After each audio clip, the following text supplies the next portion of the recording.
webinar organized by the Noida chapter of Nexus of Good. Today's webinar encompasses a vital topic, sustainable school governance, which is very pertinent in today's world, especially given the current pandemic times.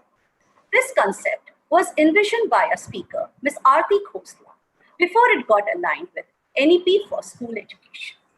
To begin with, I would like to invite Mr. Anil Swarup, the man behind this dream called Nexus of Good, the former secretary, school education, and who has been driving force behind this initiative, to share the opening remarks with us. Over to you, Mr. Swarup.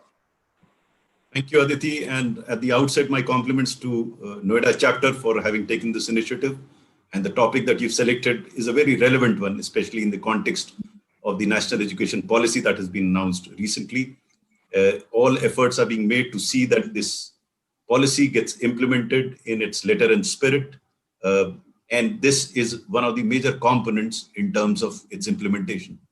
We all are aware that for sustainability, for ensuring that quality education gets delivered on the ground, we have to have systems in place wherein we are able to evaluate and assess the quality, the extent to which the delivery is happening. We are able to measure it in a manner that we are able to improve upon what is already being delivered. So in that sense, I think the initiative taken by the Noida chapter is a good one. I will not take a very long time. In fact, I will come much later after the presentation so that we can have more people to join us and we can exchange a few notes on what's going on. So over to you, back to Aditi, and you can take the presentation forward. Just before I conclude, may I request all those that have joined so far, if you have not already been following what's happening on the Twitter with regard to Nexus of Good, please do follow the Twitter handle. I don't know whether all of you are aware that a YouTube channel has also been started for Nexus of Good.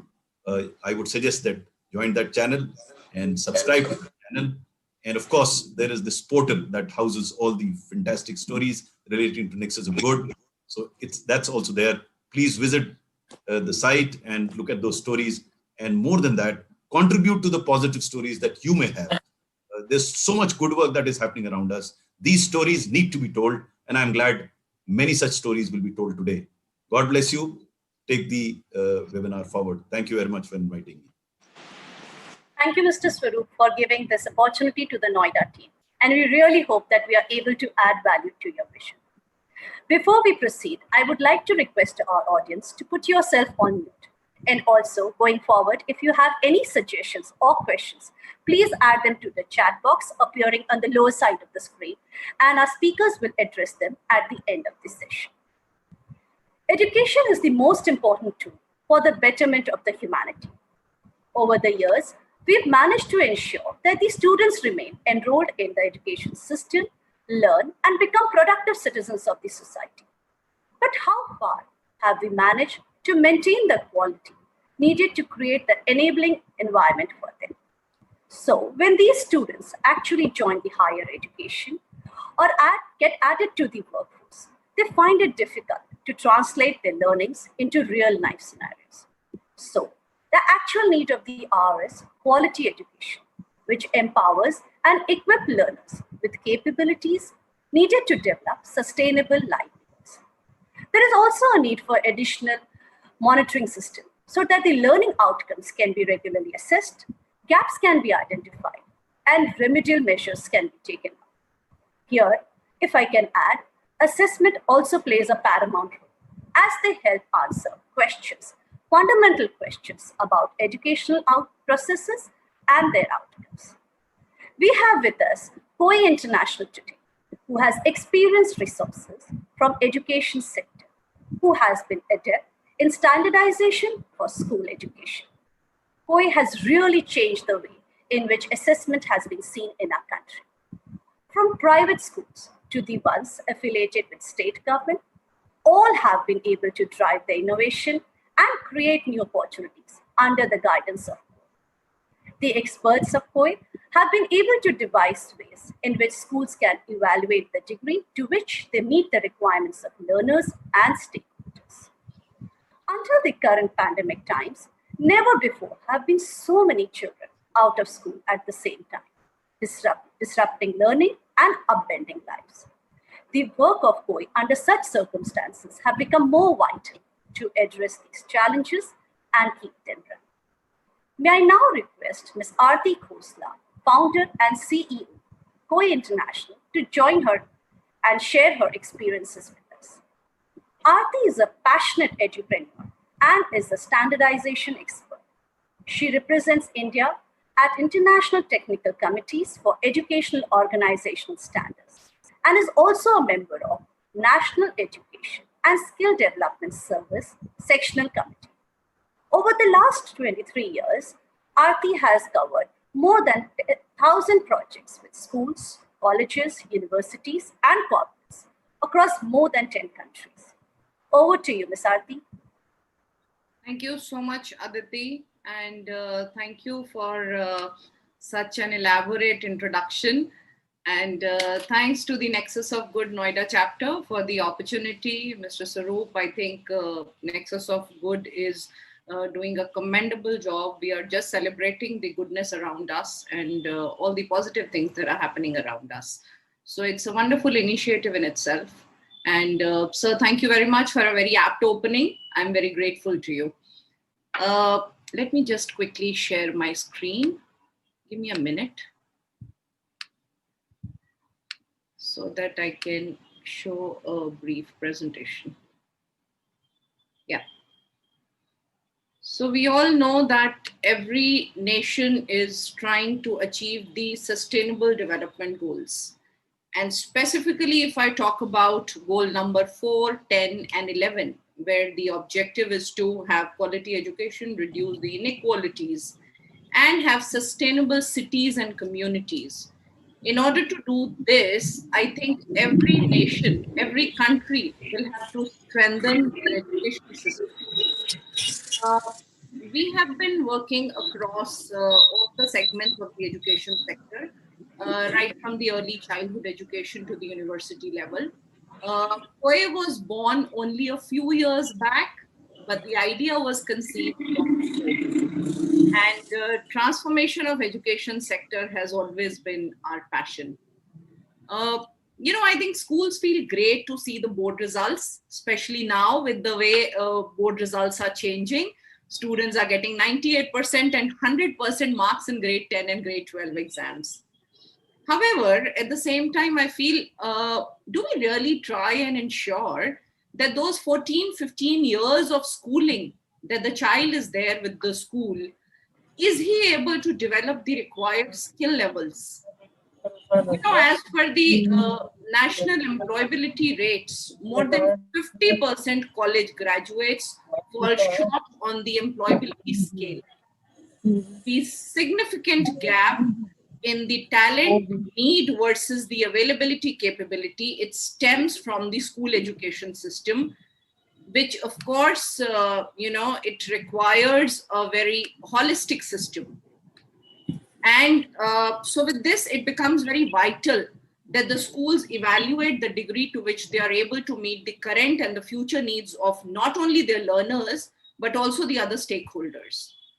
Also, at the same time, while the emphasis is on building the 21st century skills, it becomes imperative that we equally emphasize on the need to ensure effective teaching skills of our educators who are actually driving the entire system.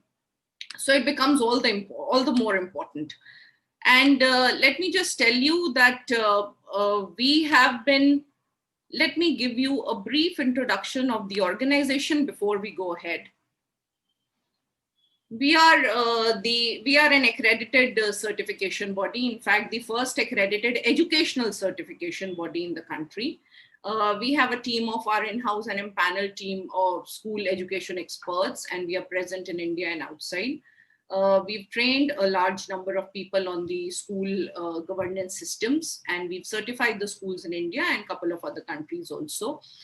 COAE is also a registered organization with some national and international standard bodies. So with this, you would see that standardization has been our forte, that has been our expertise. And of course, like many other organizations, we believe a lot in technology and the data-driven approach. So with this, we began the journey, and we are working majorly in two areas. Number one, as you all know, it's school management system, where we are typically talking about the governance, risks, and compliances, and teaching skill assessments. Now, when we say teaching skill assessments, we are working towards understanding whether the teachers have those right kind of skills to be able to impart the 21st century skills to the students. And to do these two things, to ensure that these two things are implemented holistically, a lot of capacity building is happening. In fact, schools have started calling us as school governance doctors, which we totally enjoy. And when we set out on our journey to assess the schools for their management systems, we understood that there is a huge need to have robust processes, because every stakeholder needs to participate in the school system, whether it's the learner or the parent or the teacher or management or the regulatory authorities or government, everybody has to participate. And the outputs need to be improved, because ultimately the objective is to scale the operations. Schools do want to grow. Every school wants to become a chain of schools. Every group wants to expand their operations. And ultimately, they all want to ensure sustainability. So for sustainability, a continuous monitoring and cyclic improvements are needed. I'll just let you know in brief how we started. So when we thought of this idea, although let me just say that this is no innovation. We didn't do something very different. I think a lot of countries are already doing it. In fact, even our government in India, they're making a lot of efforts. In fact, with the NEP implementation, a lot of such things are now going to happen. So when we had set out our journey, about 100 schools we selected, and we got associated with these schools for their process improvements. All the experiences were summarized, and we understood that there is a huge need to have a common evaluation tool. A common evaluation tool for all kinds of schools, regardless of the type and size, whether a private school, a government school, a big school, a small school, a day school, a residential school, an urban or a rural school. There has to be a common evaluation tool, because ultimately they are all serving the society. Ultimately, they are all working towards the improvement of the learner, to the skill building of the learner. So a common evaluation tool, we started working on it. Now to work on it, we had to study a lot of models that are already being followed in different countries. And our expert team, they created a sustainable school governance standard, which is capable of meeting the regional, national, and global standards. We started carrying out the diagnostic assessments of the school governance systems in all these 100 schools. So this was not started together, all 100 schools. So this was done in phases. When we were able to identify the gaps that are actually leading to the non-achievement of learning outcomes, now the main challenge was, how do those gaps get fulfilled? Who is going to work on it? Now we are an assessment body. We can only help you in the diagnostic study. We can only give you a report saying, okay, these are the gaps, now you need to work on them. So the only idea that we all got was to do a lot of capacity building. The leadership teams of these schools, they were trained, and so that they are able to establish sustainable systems, sustainable processes, and they can adopt a plan, do, check, act approach. They would be planning their activities, they work on it, they implement it, and then they are able to check and monitor whether the things have happened as per the plan or not. And wherever there are deviations, they'll be able to act on those. So a PDCA approach is what all these school leaders followed. And finally, we were able to validate and certify a lot of schools for the systems. Now, in fact, when in NEP, government has included the standard setting and accreditation of school evaluation, we are the ones who are the happiest, I would say, in the country, because this is what is needed. This is the need of the hour. Till now, this was a voluntary process. We never want to force the schools to go in for it, because this comes from within. This has to be used as a self-improvement tool. Unless the school leaders, unless the school management feels that this needs to be done, I think no point in doing it. So they have to come forward and adopt it.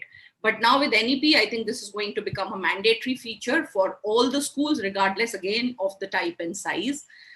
Now, when we were developing this, we wanted to understand which are those areas that we need to look into.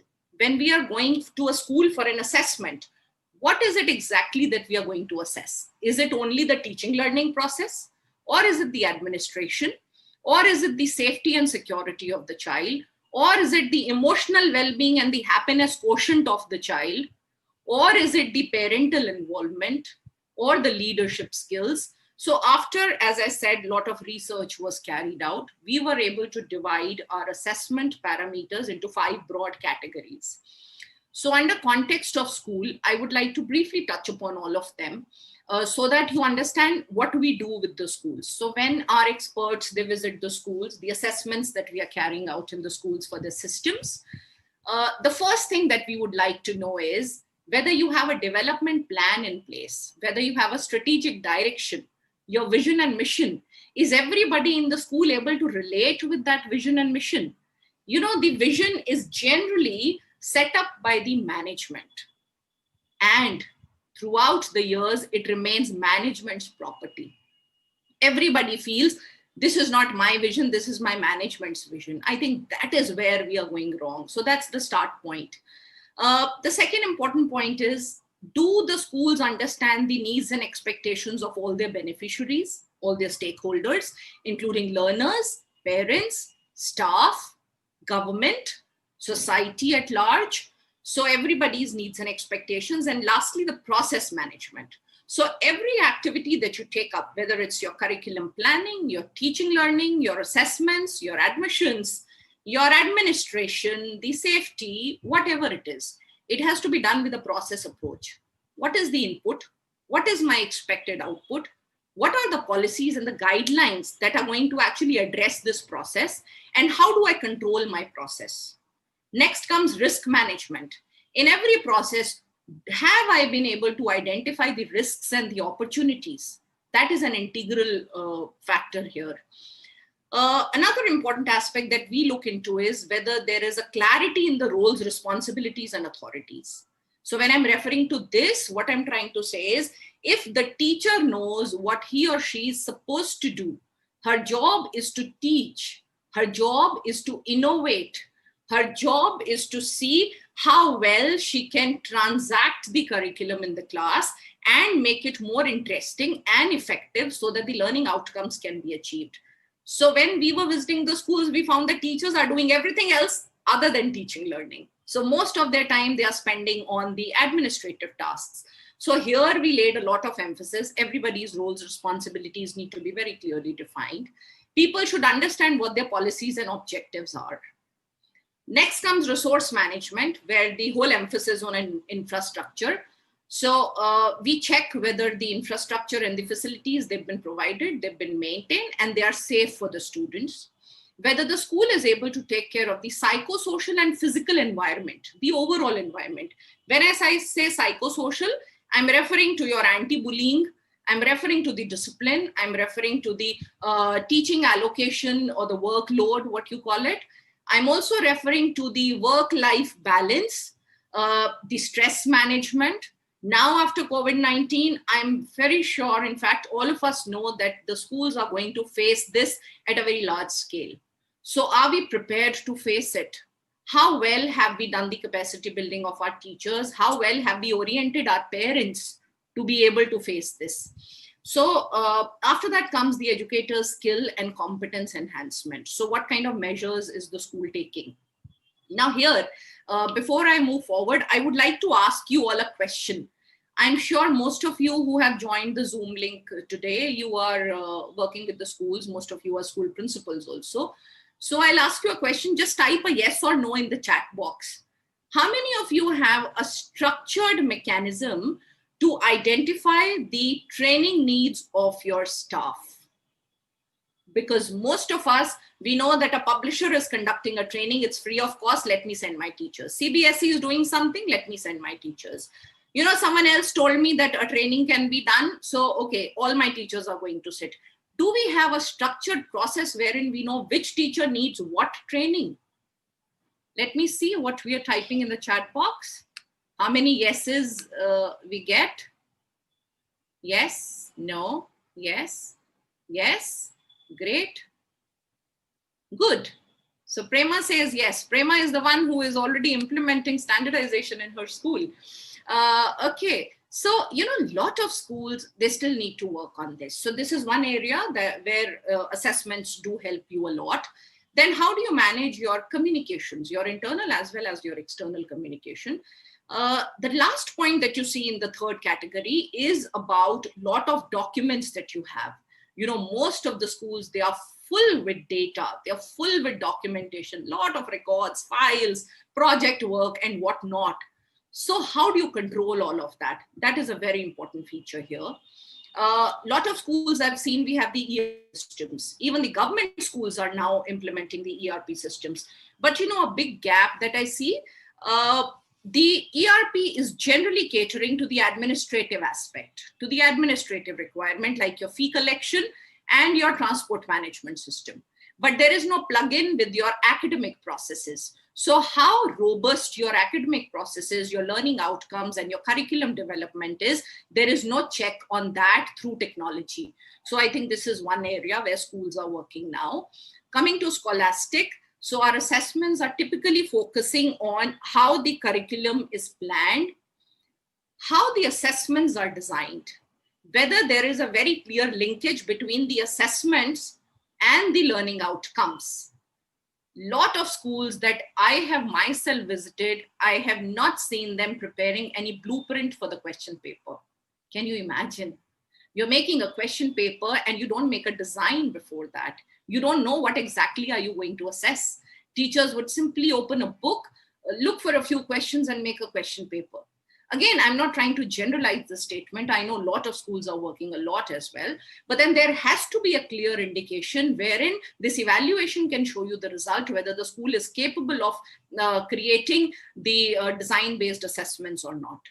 Next comes admissions of learners. You need to have, again, robust policies and procedures, transparency of learners' data, a lot of data we have in the school. Whether we are imparting this skill-based education and how are we an inclusive school. I think these are the very, very pertinent areas in the scholastic processes.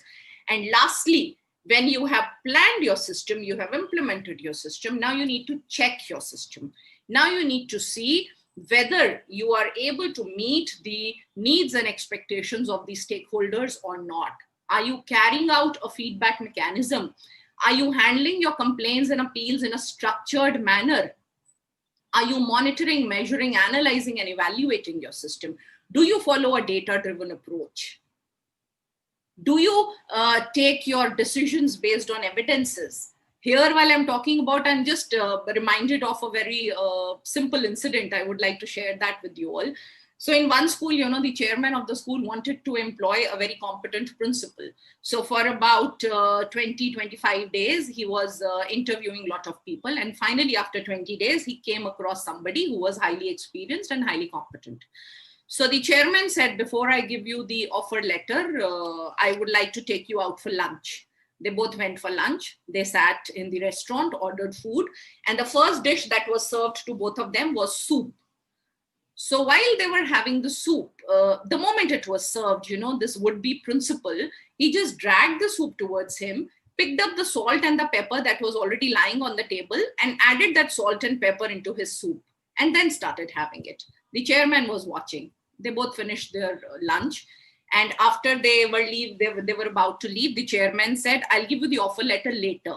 He said, no, but sir, you had already selected me and you wanted me to join from tomorrow. He said, no, I need to think about it. He came back and he shared with his vice principal. He said, no, sorry, we can't hire this man. He said, sir, why? He's a highly competent person. He said, you know, a very, very simple incident happened.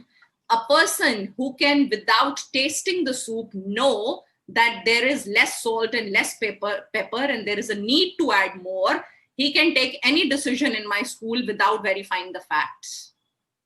He would never take decisions based on evidences, and I don't want this kind of a person to lead my school.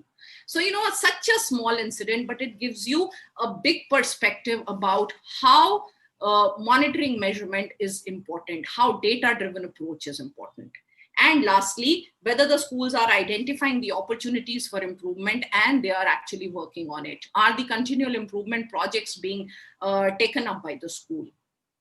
So these are the broad parameters. So if you see this, I don't think anything has been left out.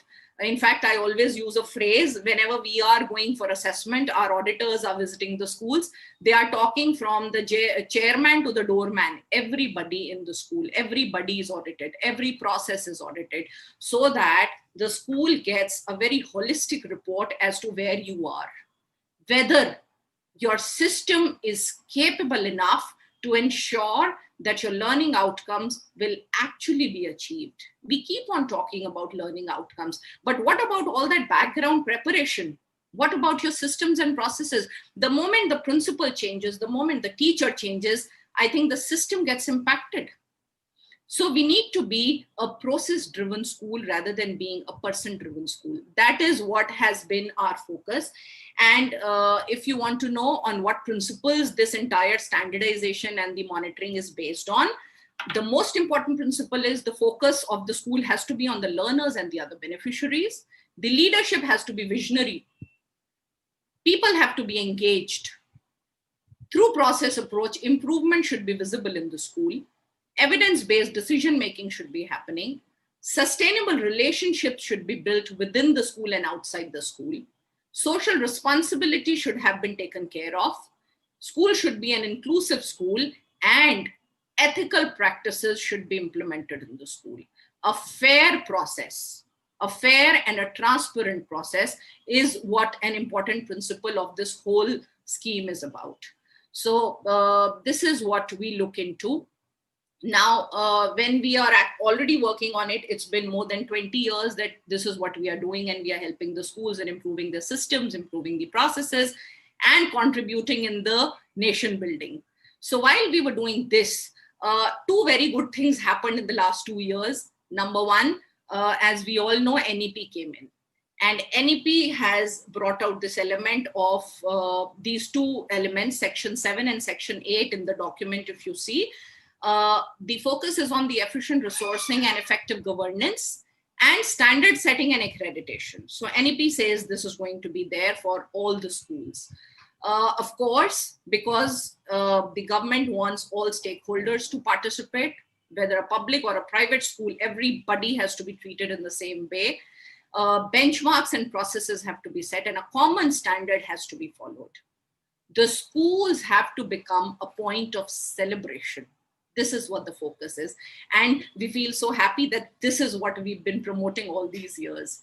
So I told you there are two things. The second good thing that happened to COAE is that 2 years back in 2018, the International Organization for Standardization, with its headquarters in Geneva, they published a standard which is specific to the education sector. And this standard is called as EOMS, Management Systems for Educational Organizations, ISO 21001, 2018. And this is a common tool which can be used by everybody on this earth, every educational organization, whether it's a preschool, a K-12, college, university, special education, coaching institute, a training institute, a vocational institute. So any organization that has to do something with teaching, learning, they can adopt this standard.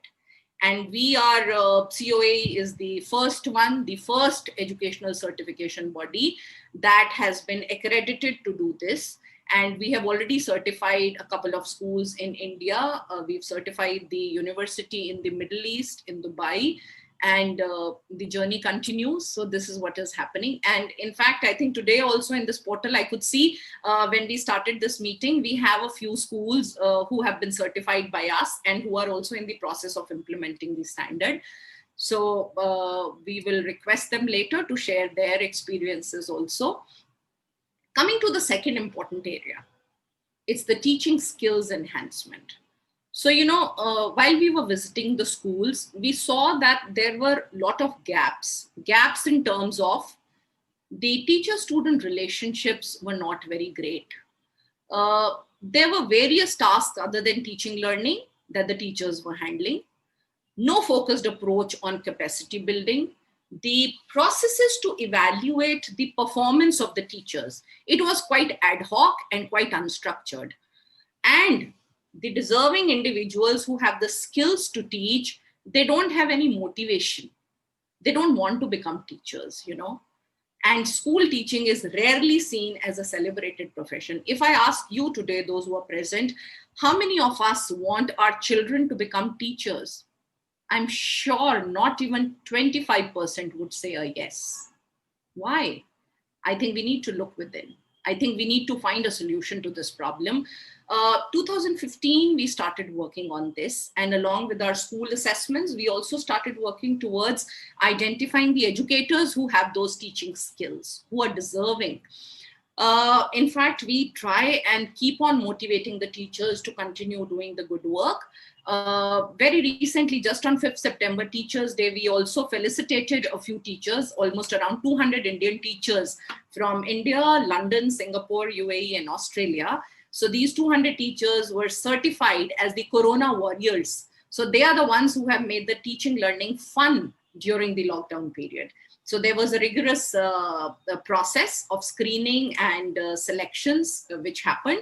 Out of almost 1,200 applicants, 200 teachers were felicitated. And we have been getting a lot of calls from the school principals saying that their teachers are now highly motivated after receiving this accolade. We feel really happy about it. Next, let me share an eye-opening fact with you all. So in 2016, we carried out a research on 500 teachers. And a very simple question that was asked, why did you become a teacher? 500 teachers across the country.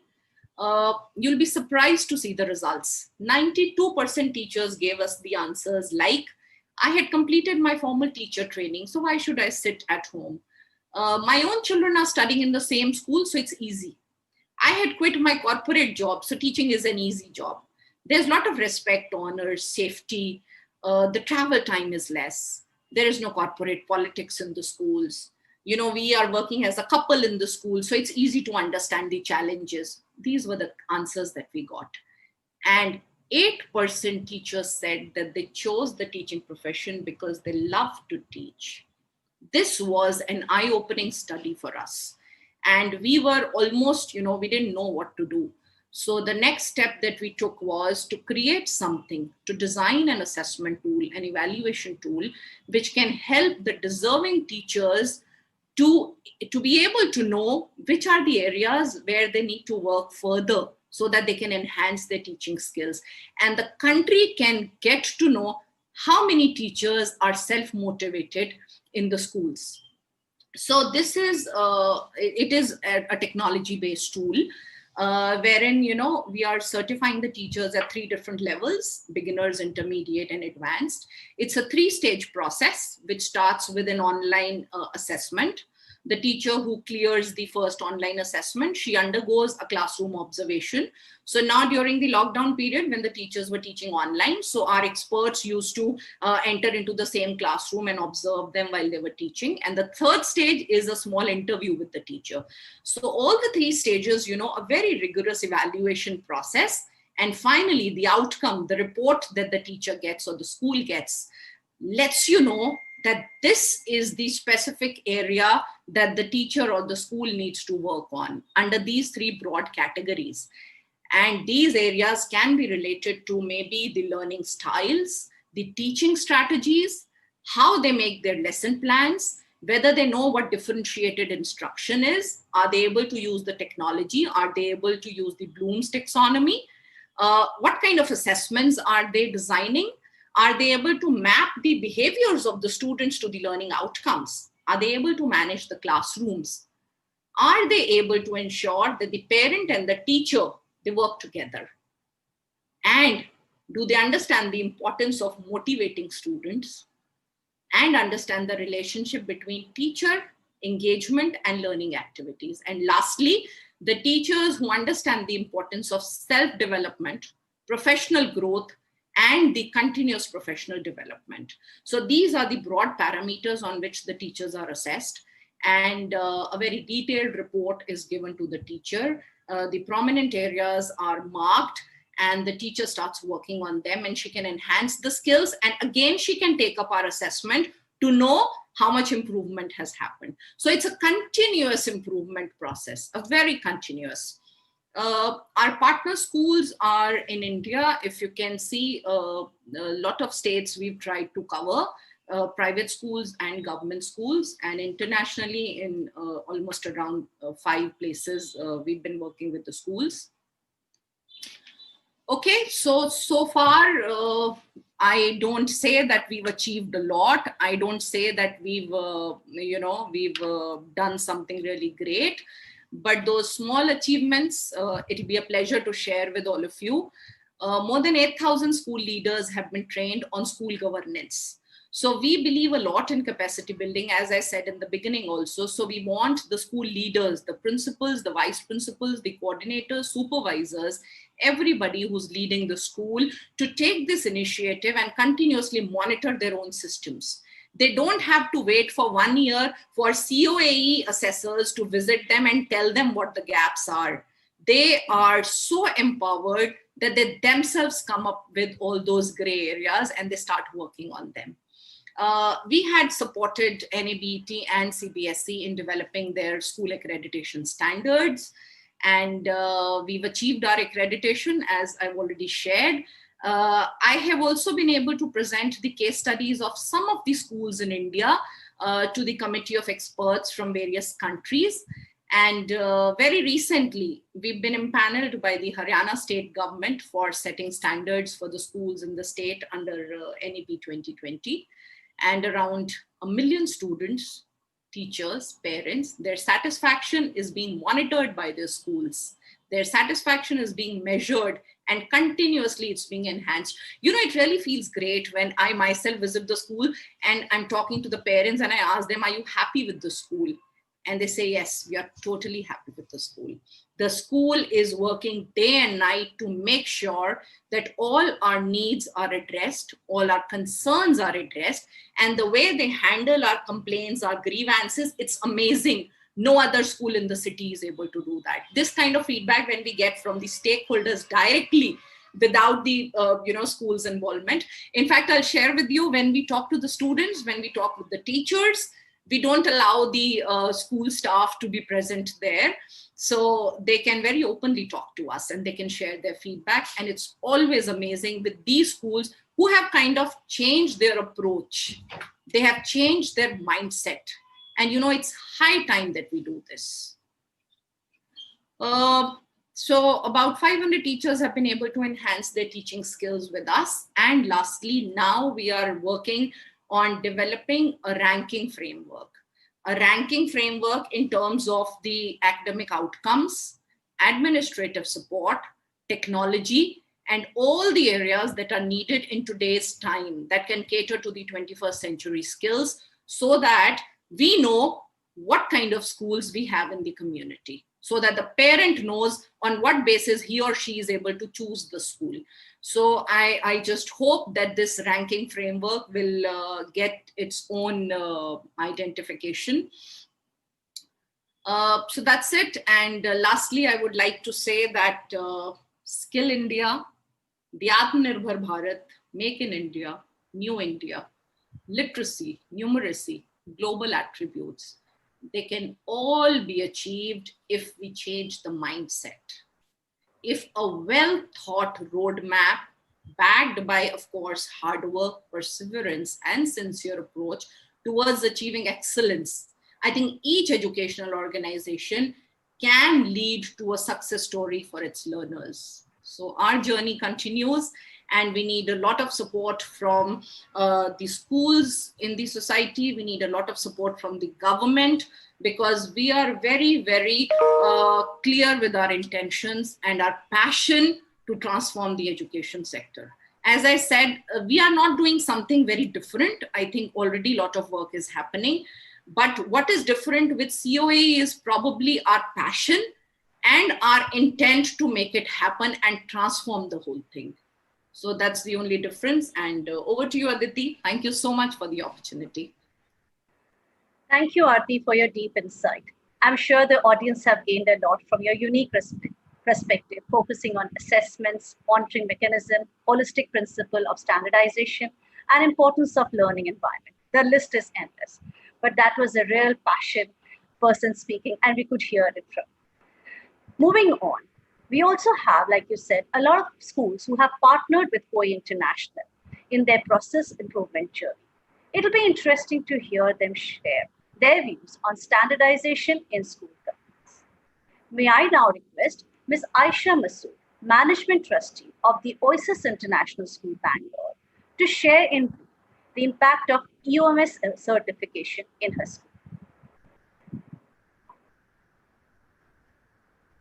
Ms. Aisha?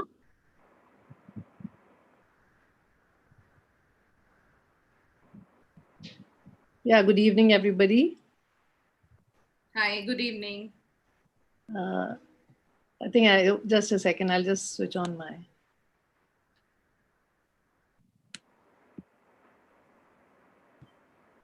Yeah, sorry about that.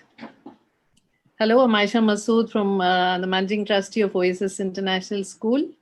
I'm really happy to be here to give you an example and a kind of a proof of what standardization has done to our school and what how RT and COAE have helped the school progress and make it more process driven and with the processes being more sustainable and achievable and all the goals becoming smart according to that. Now, what I would like to start with is, commenting about the benefits of standardization. By saying first that quality and holistic sustainable development is basic to any educational organization. And this quality and holistic development has to be managed to be delivered consistently. I think anyone who has founded an institution would like it to be a legacy and would like it to continue with the same core ideologies and mission and vision that they started it for. You don't want the institution that you started to die off with you. So you always have a succession plan in mind. And then when I started thinking about a succession plan for all the hard work that has gone into this school, I brainstormed with my colleague about what the best way would be to make it process driven more than person driven, because when you go looking for people to run your institution after you, it becomes very difficult to find like-minded people. So when the processes, the vision and mission and all that hard work that you have done becomes standardized, and when there are processes made for every single aspect of the school, you're at least at peace that this is going to continue maybe after you have given it on to your successors. So the best thing that happened after this was COAE and RT. RT and COAE have helped us get trained and implement the ISO 21001 in the school through the improvement focused assessments and training. We got our whole leadership team trained. It united us in our efforts to function collectively, consistently towards a common goal. It helped us work through the PDCA model. For those who haven't heard of the term PDCA, Aarti did mention it. It is planning, doing, checking and acting, and then repeating the process. So if you keep doing that, there is no way you can go wrong. This helps us achieve excellence in whatever we do. It helped all of us understand our role and responsibilities through the RACI model. RACI model again is gives you an understanding and gives your whole staff an understanding about their roles and responsibilities and who is responsible for a certain thing, who is accountable for a certain job, who needs to be consulted and who needs to be just informed. So this helped, developed a very smooth sailing environment for those not, stepping into each other's shoes and everybody working their jobs towards a common goal. This training also helped develop a risk-based thinking in us. See, whenever we are racing forward and whenever we are, achieving goals, we are just, wearing blinkers and going forward. We don't think about what will happen if even for a moment something goes wrong. But this kind of standardization and training, gave us a risk-based thinking approach. It helped the school in many ways. It helped the school achieve its vision and mission and cascaded down to the last employee. Now, if you say that your school's vision and mission is to see that you are giving, you are producing responsible and responsive citizens of the country, and if you feel your vision and mission is is based on integrity and honesty, how do you cascade it down to the last employee? This happened when we made the EOMS according to the standardization process of the ISO 21001. When we made an education organization management system and we made a policy for it, we translated all the points of our vision and mission and matched it up with our actions, and then we put it up everywhere in the school so that every single employee and every single stakeholder, student and parent, whoever is visiting, gets to know what we are aiming for and what we are trying to achieve. So everybody knows where the school is going and how we are doing this. It has helped us, it has helped us to make the process, more, process driven than person driven, like I told you. So that way it will help us in our succession plan. It has helped our teaching and learning by, our principal, Lata Balan, has made a student performance tracker, which tracks, all the students of the school on their achievement of their learning objectives through the classes. So through this tracker, we get to know where what is happening. And this has helped us, ensure equitability and not ignoring special needs. We do give a lot of importance to special needs, and we feel it's our social responsibility to cater to all type of learners. And now during this pandemic online teaching situation, it has made it very easy for us to transform into the new normal. I think we are one of the only schools which have really transformed into the new normal so smoothly, all because of the processes that were created during our standardization process.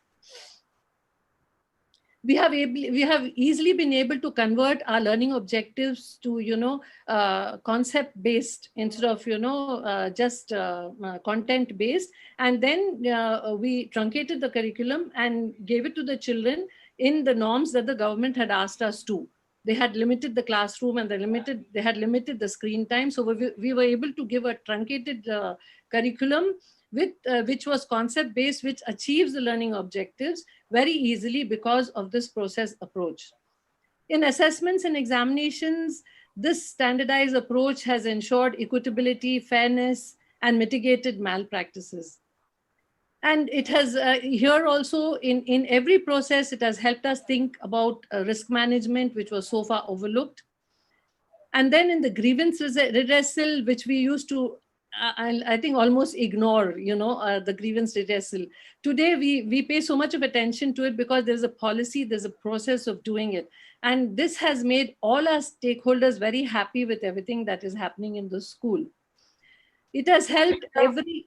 In interest of time, can I ask you? Yeah, I'll just give me a minute, I'll finish. Yeah, it has helped us. Every department of the facilities has been put into processes, and our continuous professional development also has been, put into place with a 360-degree mentoring, coaching, and appraisal of our staff, which is handled by my colleague, Dr. Amber. And then we also do regular internal audits because we are all trained under Aarti. We have all been trained. So we do internal audits to see that we are in pace with all the standardization. And finally, standardization, I can advise everybody that standardization helps in sustainability, scalability, and legacy creation. And I would recommend it to every school. Thank you very much. Thank you, Ms. Aisha, for sharing your success journey. Now I request Ms. Prerna Muralidhar, the director of Woodland Park School in UAE, to share her views on her journey with COAE.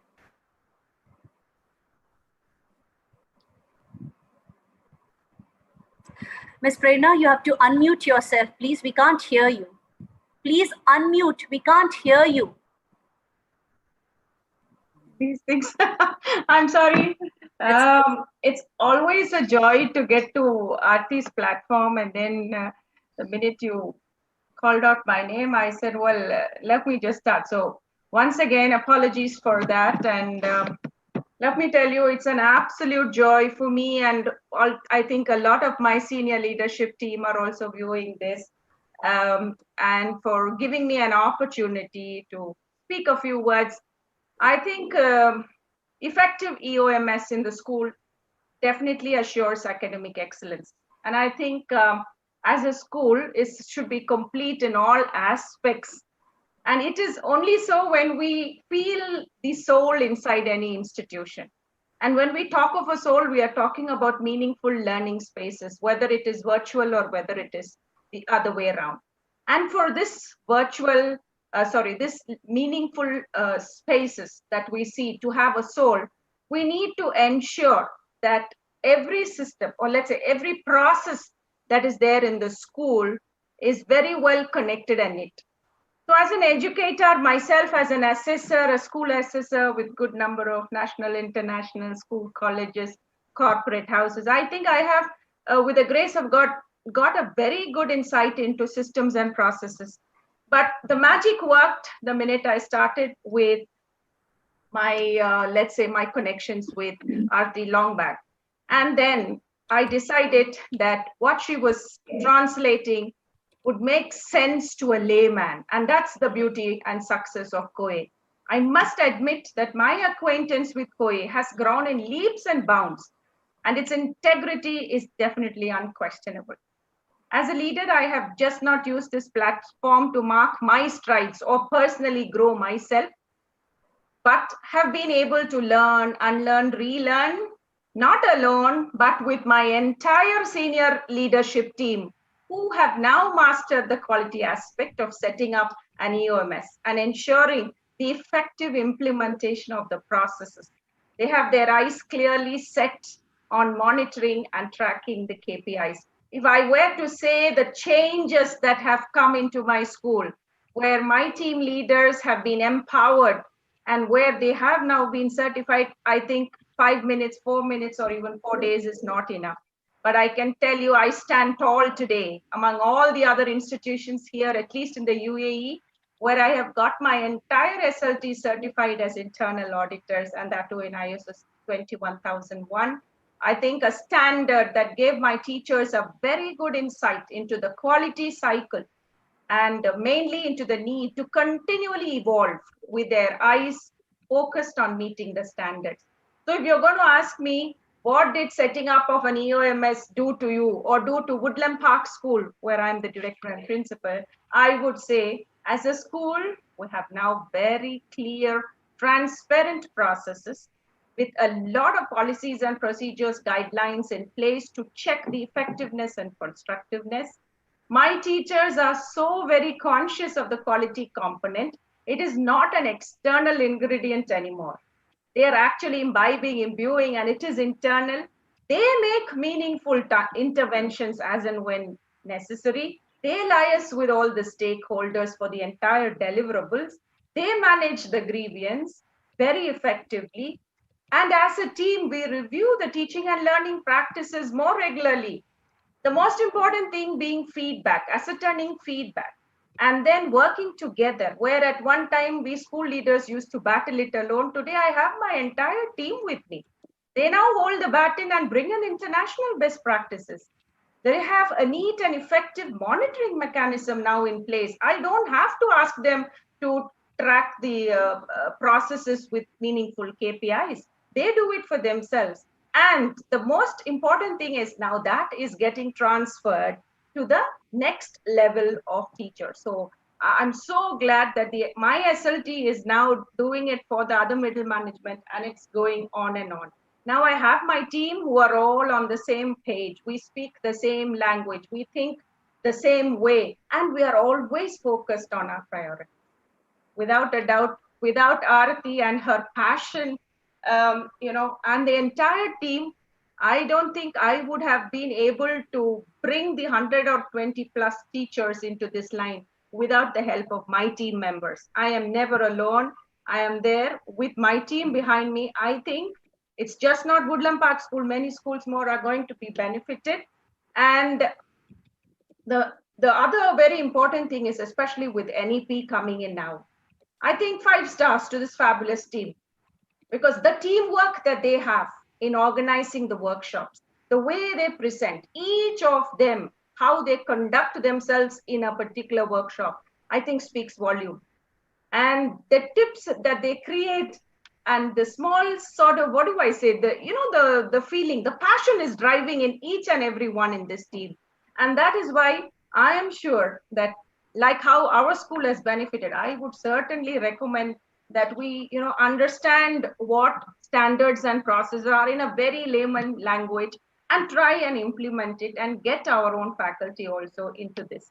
I'm sure COAE has a large role to play in the implementation of NEP 2020, especially section 7 and 8. I personally vouch that I think every single thing of what section 7 and 8 says, we have already started to feel, and we have started to do it. Ms. Prerna, I'm sorry to interrupt. Thank you so much for giving me an opportunity to speak, and thanks, Arti, for all the support. Thank you, Ms. Prerna. I would like to invite Mr. Swaroop to share the closing remark of the day. Over to you, sir. First of all, my compliments to Aarti. I think she made a fabulous presentation. I had heard her earlier, long ago. And this is a marked improvement, both in terms of its content, its presentation. And I think the best part were the two speakers after you. I think they carry so much conviction about what you have already done and what you are doing. And I think that's a very nice way of driving home a point when you actually convey that what you're saying is not merely saying, it has actually happened on the ground. And that is also the essence of Nexus of Good. That good is not only being told it has happened, so others believe that good can happen because it is happening. So wonderful. I think the presentations are brilliant. And they are also in tune, as I said in the beginning, with the National Education Policy, because I think the assessment part is extremely, extremely critical. We have actually overlooked it over the years.